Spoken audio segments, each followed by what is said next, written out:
Nous sommes des communautés autochtones. Pour nous, c'est quoi un peuple autochtone?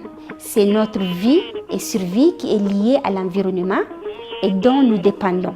Et c'est ça aussi qui a fait qu'on a développé des connaissances et savoirs traditionnels pour protéger cet environnement, afin que cet environnement nous protège en nous donnant à manger, à boire, mais aussi la médecine et l'éducation en général.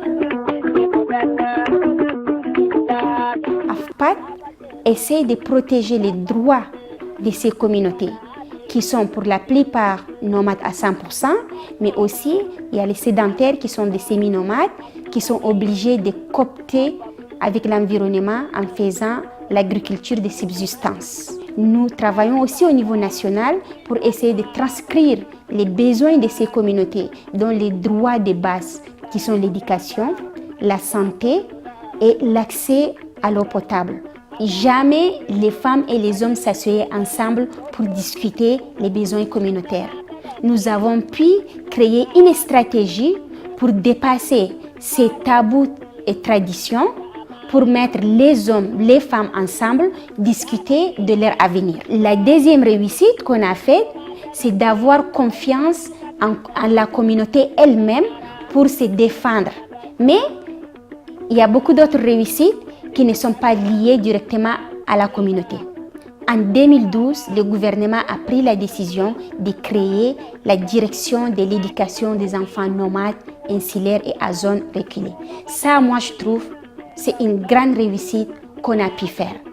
La troisième réussite, c'était quand on avait fait les projets sur la cartographie participative à 3 dimensions.